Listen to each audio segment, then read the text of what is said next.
Olá, homem é esfaqueado em Bom Retiro do Sul e a suposta autora é a sua esposa. Este e outros assuntos você confere a partir de agora no Redação Informativo.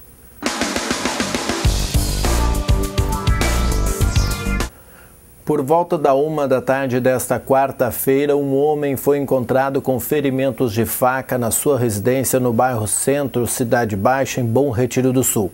A Brigada Militar foi acionada e, ao chegar ao local, constatou que os ferimentos teriam sido causados pela companheira da vítima. O homem foi encaminhado ao Hospital de Caridade Santana.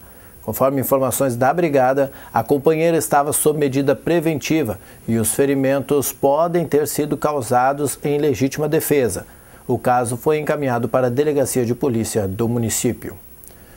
E depois de receberem denúncia de tráfico de drogas em uma residência no centro, agentes da Polícia Civil de Lajeado apreenderam cocaína por volta das 13h30 desta terça-feira. A polícia recebeu informações de que em uma casa na rua Silva Jardim havia distribuição de droga em cotas, onde os vendedores pegariam o material para traficar nas ruas. Ao chegarem ao local, os policiais encontraram 8 buchas do entorpecente, totalizando 6,3 gramas. Estava escondido em uma casinha de cachorro na entrada da propriedade. O suspeito do tráfico, um jovem de 18 anos, não foi encontrado no momento da apreensão. Pesquisa aponta que apenas 50,2% da população usa cinto de segurança no banco traseiro. Veja mais os números do IBGE com a repórter Carolina Rocha. O motociclista Alfredo, mais conhecido como Cartilha, é um sobrevivente do asfalto. Na época não existia tanta apreensão quanto hoje, né? Desde os 17 anos. E nesse período eu tive 14 acidentes de motocicleta e um deles foi no final de 2005 por causa de álcool e drogas, né? E graças a Deus hoje tem uma sequela na perna por causa da fratura, mas não nenhum traumatismo craniano porque sempre estive com o capacete. Alfredo Cartilha faz parte dos 80% de brasileiros que dizem usar capacete quando andam de moto nas cidades. Na zona rural, esse número cai para 59%. A informação é da Pesquisa Nacional de Saúde, realizada pelo IBGE em parceria com o Ministério da Saúde, que teve sua segunda fase divulgada nesta terça-feira no Rio de Janeiro. O estudo entrevistou cerca de 80 mil domicílios em 2013 e revelou que mais de 4 milhões de brasileiros, cerca de 3% da população, sofreram acidentes de trânsito com lesões corporais no último ano anterior às entrevistas. A pesquisa mostrou que os homens se acidentam mais que as mulheres e que, do total de feridos, quase a metade deixou de realizar atividades habituais, como ir ao trabalho, escola ou fazer atividades domésticas. Mais de 7% precisou de internação e 15% tiveram sequelas. Em 2013, o número de mortes por acidentes de trânsito chegou a mais de 42 mil pessoas.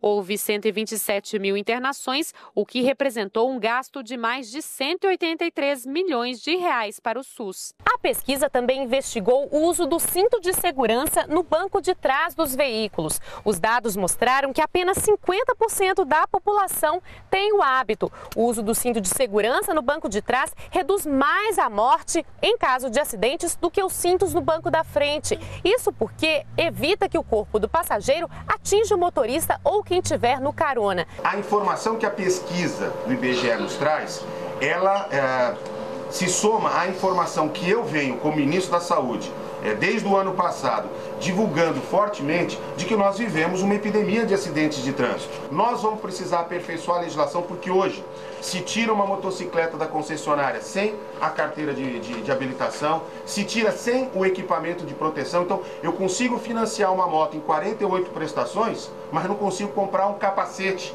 em 48 prestações para mim e para a pessoa que vai atrás. Então é muito importante que a gente pare e perceba. Nós produzimos em 2013 42 mil óbitos em um ano, 42 mil óbitos por acidente de trânsito. 2 acidentes foram registrados pela Brigada Militar de Teutônia no espaço de 1 hora. Com isso, o policiamento já anotou em seus registros 154 acidentes de trânsito na cidade. O primeiro caso ocorreu às 6h15 da tarde em Vila Boa Esperança, no bairro Canabarro. Houve uma colisão entre uma caminhonete Estrada de Teutônia, conduzida por um homem de 41 anos, e um Fiat Uno de Bom Retiro do Sul, que era guiado por um condutor de 22 anos. Ninguém ficou ferido. Já por volta das 7h15 da noite de ontem, um motorista de um caminhão Scania colidiu contra um poste na rede de energia elétrica da rua Pedro Eckel, no bairro Languiru. De acordo com a Brigada Militar, o condutor estava dando marcha ré quando bateu. E a Secretaria Nacional da Juventude divulga o mapa do encarceramento. Este documento mostra que houve um crescimento de 74% do número de presos entre 2015 e 2012. E a maior parte desses presos tem entre 18 e 24 anos. Houve, neste período, 1,5 vezes mais prisões de negros do que de brancos. Acompanhe outros dados com Luana Karen.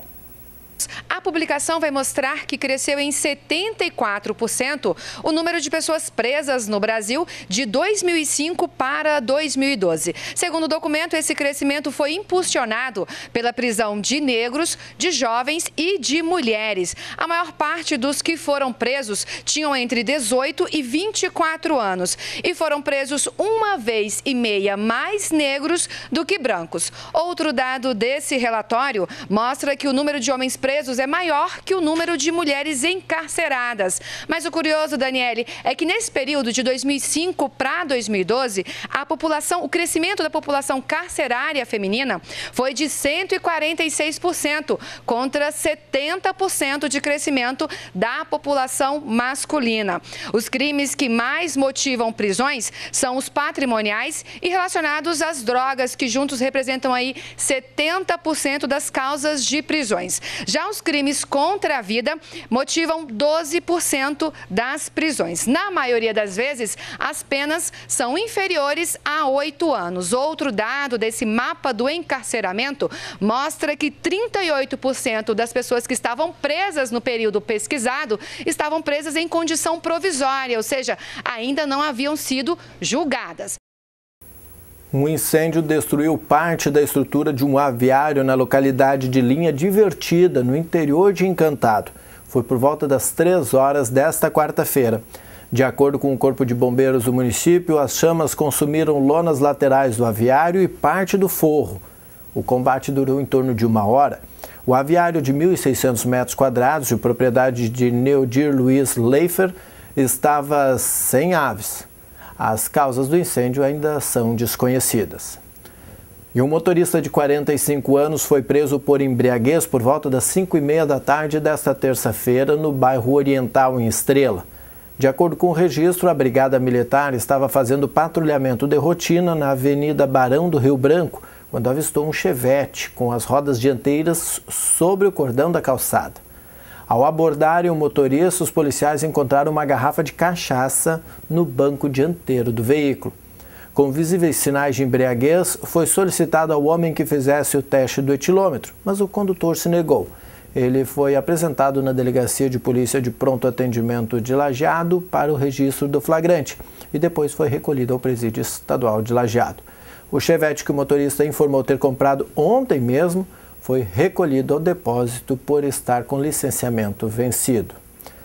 Acompanhe agora o comentário do advogado e secretário da Fazenda de Lajeado, José Carlos Bulé. Hoje quero trazer um debate interessante, que é sobre o futuro e os nossos sonhos. Bem, na verdade todos, em dado momento da nossa vida, temos as nossas ansiedades e as nossas incertezas. E eu quero trazer essa reflexão para vocês. A vida, então, de certa forma, é uma caixa de surpresa. E a cada dia damos um passo em direção ao futuro. O que efetivamente nos incentiva na vida é o sonho. Como indivíduos, crescemos e vamos nos moldando à realidade. Mas temos crenças essas crenças nos impulsionam e nos direcionam para seguir este ou aquele caminho. Quando jovens, todos temos muitas dúvidas, muitos medos, e isso acontece porque não temos nenhuma experiência de vida. Alguns demonstram maior ou menor angústia em relação ao futuro, e esta sensação vai passando na medida em que conquistamos pequenas coisas. Por essa razão, é necessário que tenhamos sonhos, sejam eles de grandes ou pequenos. Ele é o combustível que nos mantém focados durante a nossa vida e nossa existência. Desenvolvemos ações, então, para atingir aquela meta, ou seja, a gente acaba por definir um trajeto, uma meta a seguir. Neste momento, algo que era, de certa forma, irreal, passa a se tornar algo concreto, formal. Isso porque passamos a adotar medidas de planejamento para atingir aquele objetivo. Num primeiro momento, o sonho pode parecer algo irreal e até improvável, devido às condições vivenciadas naquele momento, mas com maturidade eles passam a ser cada vez mais realistas e vamos adotando medidas concretas para a sua realização. As pessoas precisam acreditar em alguma coisa.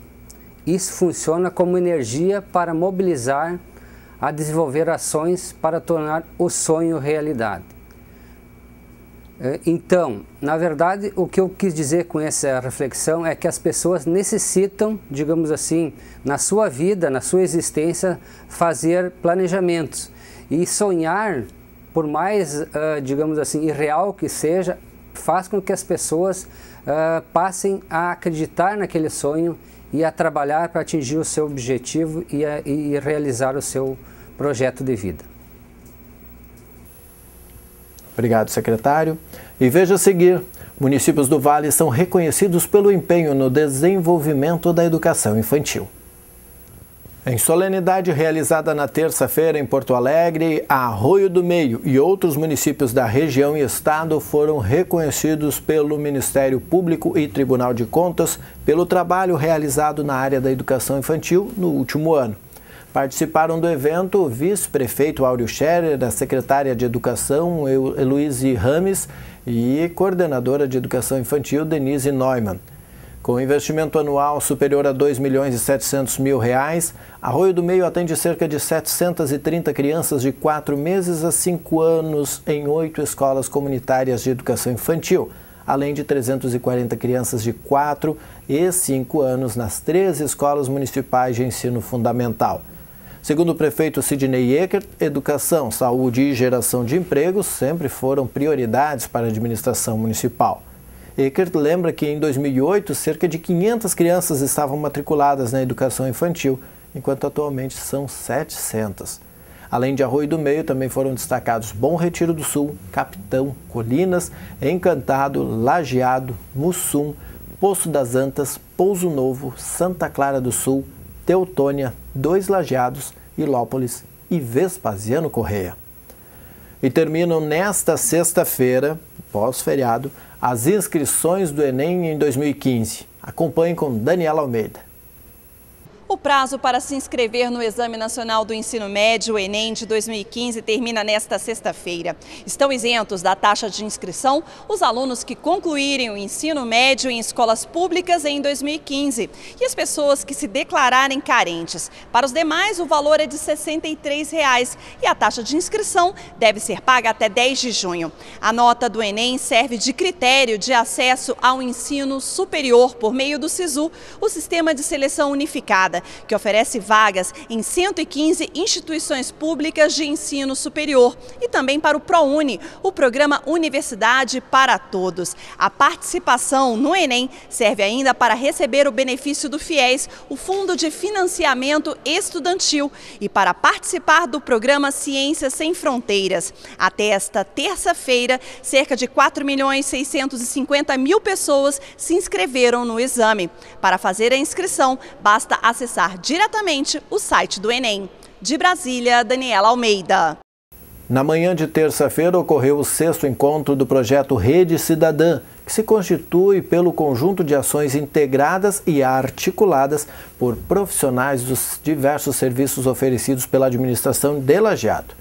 Os encontros oferecem ou favorecem o trabalho de base nas comunidades escolares para garantir que as demandas apontadas pela Conferência Municipal de Educação, como a responsabilidade entre família e escola no processo de ensino, sejam atendidas. O encontro ocorreu na estratégia de saúde familiar do bairro Olarias, com abrangência no Planalto, Centenário, Igrejinha e Imigrante. Na primeira rodada de conversas, o encontro atendeu 6 micro-regiões de Lajeado, sendo a de Olarias a 6ª micro-região.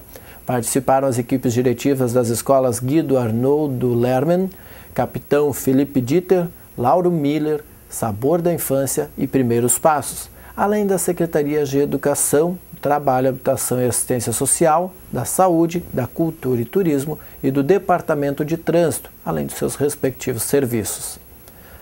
E os representantes do Estado assumem na diretoria do BRDE. André Martins traz as informações.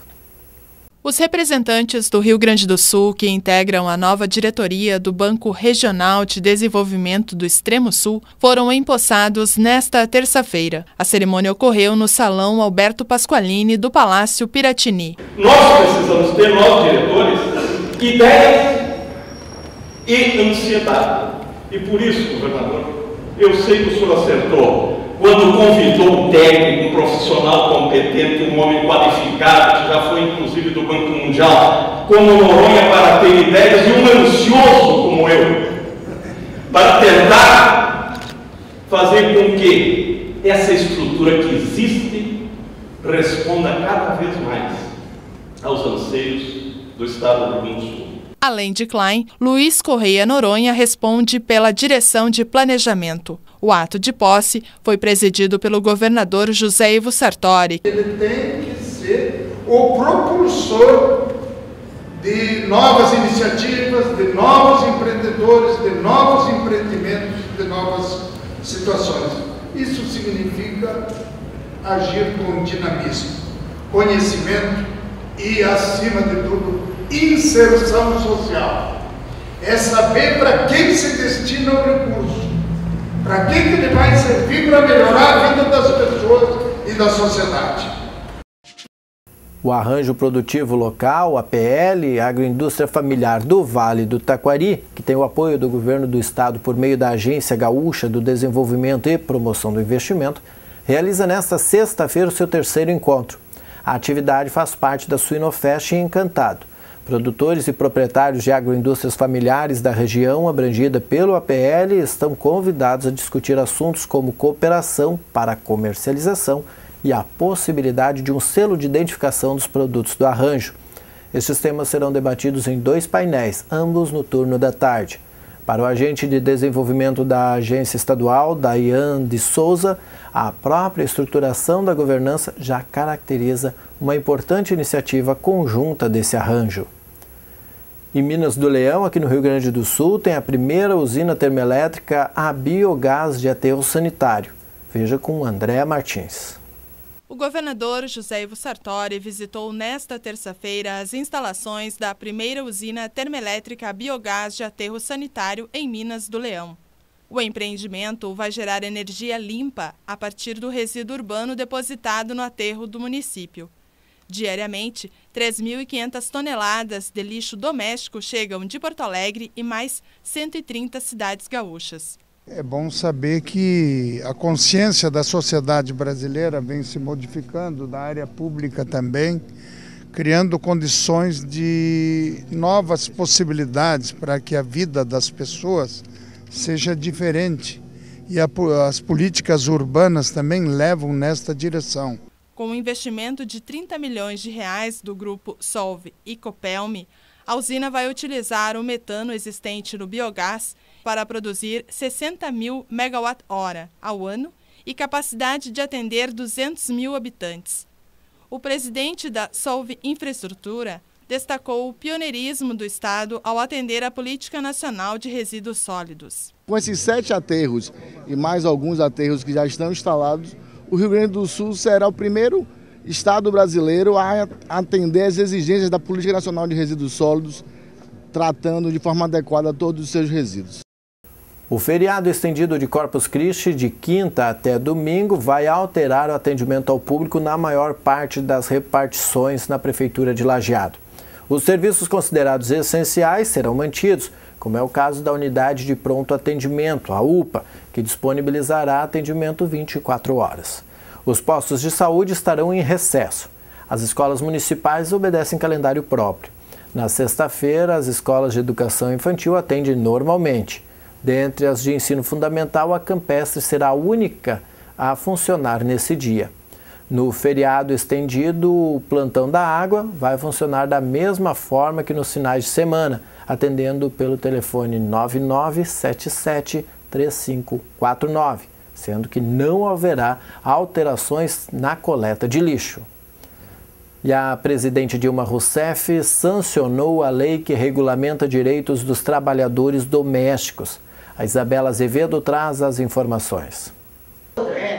Há 6 anos, Francisca mantém tudo em ordem na casa da família do médico Jorge. E olha que demorou para Francisca aceitar o registro na carteira. Não queria porque eu queria me aposentar. Eu achava que com 62 anos, 65 anos, eu já me aposentava.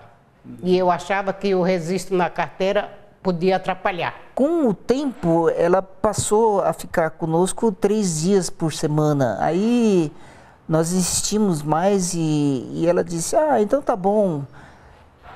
Na verdade, não há uma clareza por parte dela do que significa esse conjunto de direitos trabalhistas, né? Tem um trabalho tão digno e importante quanto os demais. A lei que regulamenta o direito desses trabalhadores foi sancionada pela presidenta Dilma Rousseff. De acordo com o texto, empregado doméstico é aquele que presta serviços remunerados na casa de uma pessoa ou de uma família mais de 2 vezes por semana. É o caso de babás, faxineiros, cozinheiros, motoristas e cuidadores de idosos. O empregador passa a pagar 20% do valor do salário do empregado doméstico em taxas, 8% do salário para o INSS, 8% para o FGTS, 0,8% para um seguro contra acidentes e 3,2% do salário para um fundo depositado em conta separada. Se o empregado for demitido sem justa causa, poderá sacar esse dinheiro. Com a nova regulamentação, o empregado doméstico ainda passa a ter direito a um adicional noturno e o pagamento de hora extra. Quem trabalhar 12 horas diárias terá de ter descanso seguido de 36 horas. Mais segurança, porque hoje elas têm a segurança que não tinha antes. Para mim trouxe muito tudo de bom. A equipe da Secretaria de Obras Públicas de Estrela está trabalhando na execução de reparos da ponte sobre o Arroio Boa Vista, que liga o bairro Boa União à linha São José. O tráfego de veículos está interrompido desde o dia 15 de maio, quando numa vistoria feita pela Secretaria foi constatada a falta de vários pinos de sustentação. Nas cabeceiras já foram colocados limitadores de altura, a fim de permitir somente a passagem de veículos leves e vans. A Prefeitura também está finalizando a colocação de pinos e contrapinos que estavam faltando e realiza outros reparos de estrutura de ferro na ponte. A liberação do tráfego, conforme o secretário de Obras Jorge Bot, ainda não tem data definida. Isto será feito, segundo ele, somente depois de uma vistoria por parte de técnicos do Departamento Autônomo de Estradas de Rodagem, o DAER. E o secretário da Educação, Vieira da Cunha, apresenta as principais diretrizes do governo do Estado para o setor. Ele participou da audiência pública na Assembleia Legislativa nesta terça-feira. Veja com Renato Araújo. Pela terceira vez em uma semana, o secretário da Educação esteve na Assembleia Legislativa. Nesta terça-feira, ele participou da audiência pública da Comissão de Educação, realizada para discutir as ações e as diretrizes do governo estadual para o setor.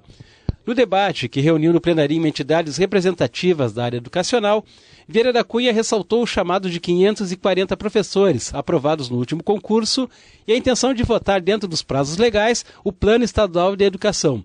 Esses dois temas foram tratados em 2 audiências públicas anteriores que tiveram a participação do secretário. Ele também esclareceu que o projeto Escola Melhor, Sociedade Melhor, que possibilita às empresas a recuperação das estruturas físicas das escolas, não vai interferir na parte pedagógica, nem privatizar as escolas. O projeto já tramita no parlamento. Isso é uma deturpação, né, do que nós enviamos para a Assembleia Legislativa. Está muito claro e escrito com todas as letras, no artigo 3º e também no artigo 4º do projeto, que a única contrapartida que a empresa terá ao colaborar com uma escola será o direito de se utilizar desse gesto solidário na sua propaganda institucional. Vieira da Cunha afirmou que o governo aplicou 80 milhões de reais em obras de infraestrutura da rede escolar. O secretário também declarou que o governo deverá estimular a prevenção para diminuir a violência nas escolas, com o envolvimento de outras secretarias e da sociedade nesta discussão. Outra medida se refere à escola de tempo integral. Segundo Vieira da Cunha, a secretaria ampliará de 47 para 100 o número de escolas com esse sistema. Numa primeira etapa, aplicar o programa naquelas que têm uma estrutura já compatível com a aplicação do projeto, a fim de que sejam mínimos os investimentos necessários para que elas possam funcionar com essa proposta político-pedagógica. E aí sim, numa segunda etapa, nós possamos incluir outras escolas que dependam de obras mais significativas. Durante a audiência pública, surgiram questões específicas, como a valorização das escolas técnicas e agrícolas e a manutenção do plano de carreira dos professores. Sobre o pagamento do piso nacional do magistério, o secretário voltou a afirmar que o Estado não tem condições de adotá-lo devido ao déficit das contas públicas e porque o piso aumentaria em 3 bilhões de reais a folha de pagamento. Para Vieira da Cunha, será preciso a união de esforços em busca de recursos federais para o pagamento do piso nacional. O Estado do Rio Grande do Sul não tem condições de arcar com esse nível de impacto financeiro. Qual é a saída? Buscar dinheiro onde ele existe. E o dinheiro está concentrado em Brasília. Todo mundo sabe que a União tem a maior fatia do bolo tributário. E além disso, hoje, existe uma lei que está em pleno vigor que trata da utilização dos royalties do pré-sal. Esse fundo foi criado e 75% de seus recursos estão carimbados para a educação. O proponente da audiência pública considerou claras as iniciativas da Secretaria para fazer uma educação de qualidade no Estado. Para o deputado Altemir Tortelli, o secretário vai encontrar oposição para algumas dessas diretrizes dentro do próprio governo. No que se refere à busca de recursos federais, o parlamentar disse que o parlamento será parceiro nesta luta. Tenho certeza absoluta que se nós tivermos, por parte do governo do Estado, ele liderando, aqui a Assembleia também liderando esse movimento, e a sociedade, os trabalhadores, os CPRs, se movimentando junto com as prefeituras, inclusive, nós temos todas as condições. Mas o que eu acho que marca esta audiência é a transparência, o nível respeitoso que foi feito aqui, as colocações de todas as partes e a disposição de estar permanente em estágio permanente de diálogo. Acho que isso é muito positivo da parte dele. Isso nos dá a condição de estarmos colaborando, criticando às vezes, opinando às vezes, discordando às vezes das opiniões das ações do governo, mas que na essência todos defendemos que para termos de fato desenvolvimento tem que ter investimentos fundamentais na educação. A partir de medidas articuladas pelo Ministério Público Federal em Lajeado, está sendo viabilizada com maior rapidez possível a ocupação antecipada por parte dos indígenas Caigangue das residências da nova aldeia de Estrela. Como há consenso entre os órgãos envolvidos na questão, que é o Ministério Público Federal, o Departamento Nacional de Infraestrutura de Transportes, o consórcio que constrói a aldeia, o Isila Planos e os indígenas, resta então apenas o recebimento das obras por parte do DENIT e da Fundação Nacional do Índio, a FUNAI, para a concretização da remoção. A data de transferência da comunidade Caigangue, sugerida pelo consórcio, é no decorrer do mês de junho. O procurador da República, Cláudio Terre do Amaral, ressalta que há interesse dos indígenas na ocupação antecipada da nova aldeia por motivos de segurança, uma vez que as residências que ocupam atualmente encontram-se em péssimas condições de conservação. Amaral recebeu por meio do DENIT um documento no qual o consórcio Isila Planos afirma que das 29 residências e da casa de fala da nova aldeia de Estrela já estão finalizadas. Tal medida, consequentemente, proporciona a liberação para o início das obras dos últimos 2 quilômetros de duplicação da BR-386, tão reivindicados por toda a população e autoridades do Vale do Taquari. Para que os índios possam finalmente se mudar, restam apenas a execução de um novo acesso à aldeia e a construção de isolamento das áreas que continuarão em obras, para a segurança dos indígenas, principalmente das crianças. Tais feitos deverão ser executados nos próximos dias. E veja a seguir, começa a Olimpíada de Matemática, a previsão do tempo e as atividades do Dia Mundial do Brincar. Começa a primeira fase da Olimpíada Brasileira de Matemática nas escolas públicas. Veja na matéria da NBR. Alunos de instituições de ensino público de todo o país estão participando hoje da primeira etapa da Olimpíada Brasileira de Matemática das Escolas Públicas, OBMEP.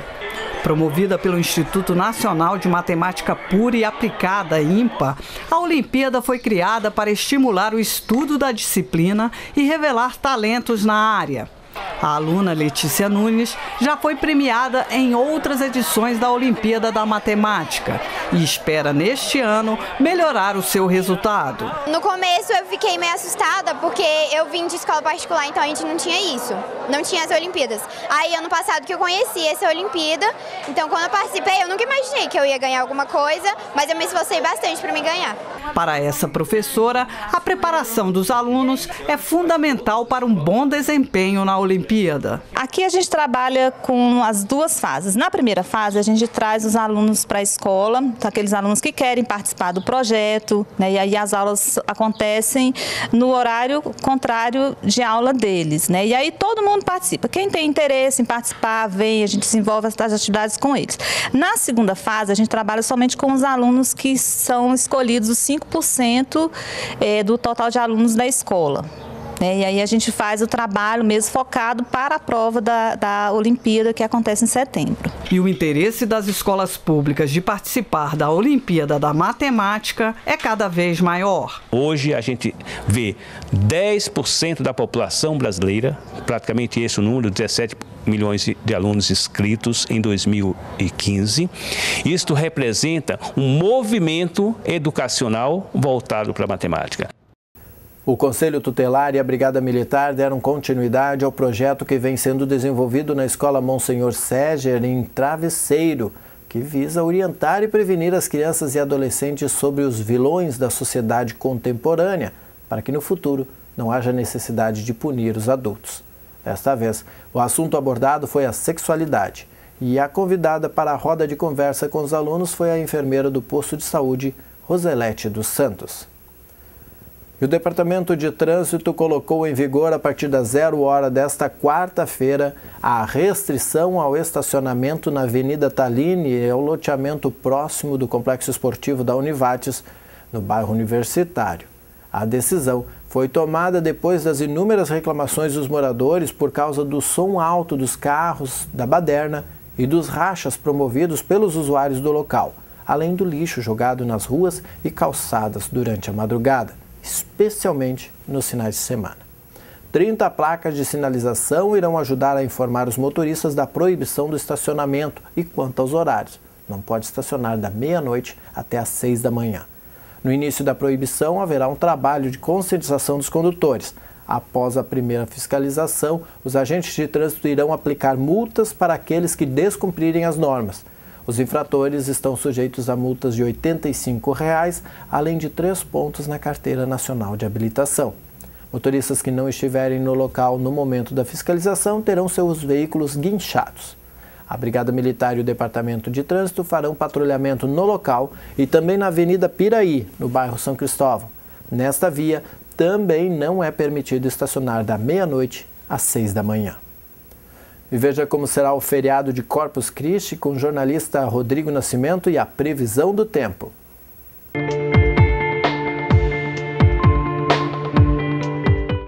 Olá, esse é o Boletim do Tempo para o Redação Informativo, trazendo a previsão para este feriado de Corpus Christi até o fim de semana. E nesta sexta-feira o tempo vira no Rio Grande do Sul. Uma área de instabilidade avança pelo estado, trazendo chuva em toda a faixa norte do Rio Grande do Sul.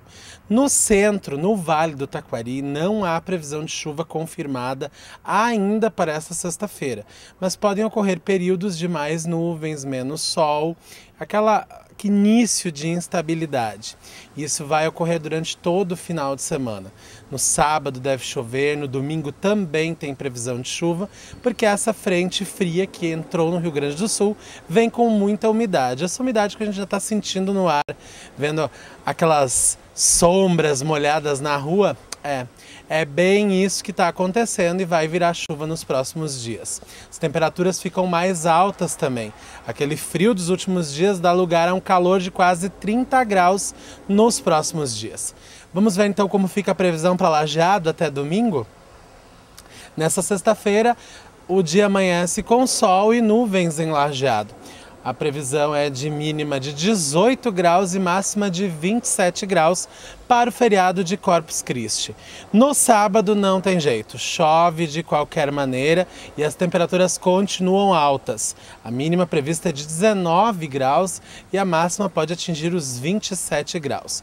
No domingo, ainda durante o dia podem ocorrer pancadas de chuva, mas os termômetros também não baixam. Mínima prevista de 18 graus e a máxima pode chegar aos 28 graus no domingo em Lajeado. Céu azul, que nem a gente está tendo agora, só mesmo na segunda-feira, na semana que vem, mas isso é assunto para o próximo Redação Informativo. Eu me despeço desejando a todos um ótimo fim de semana e até a semana que vem.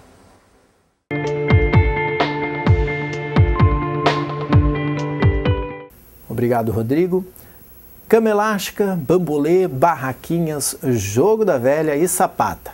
Essas foram algumas das brincadeiras que envolveram os alunos do 1º ao 5º ano da Escola Municipal de Ensino Fundamental Pinheiros, de Estrela. Foi na tarde da terça-feira. A atividade foi alusiva ao Dia Mundial do Brincar, comemorado no dia 28 de maio. A diretora da escola, Maria Raquel Gintzel, enfatiza a importância dessas atividades no dia a dia dos pequenos. Conforme Raquel, as brincadeiras estimulam a criatividade e melhoram a relação entre as crianças, que através delas aprendem a dividir os brinquedos, por exemplo, e a ganhar ou perder quando estão envolvidas em jogos e competições. Na tarde ensolarada, os alunos realizaram um circuito envolvendo as diversas brincadeiras programadas. Puderam trazer de casa seus brinquedos para divertirem-se com os colegas e no pátio montaram cabaninhas aproveitando as estruturas do parque infantil. Para os estudantes do 6º ao 9º ano, houve programação especial na semana passada. Foram realizados jogos na quadra da escola, nas modalidades de vôlei e futebol de salão. A Semana Mundial do Brincar foi realizada pelas escolas de Estrela para marcar esse dia instituído pela Unesco para chamar a atenção sobre o direito de brincar na infância. Este foi o Redação Informativo desta quarta-feira, 3 de junho. Na sequência vem o Papo de Boleiro. Nós voltamos em edição inédita na segunda-feira, às 6h30 da tarde. A nossa programação você acompanha também no www.tvinformativo.com.br. A todos, um bom feriado.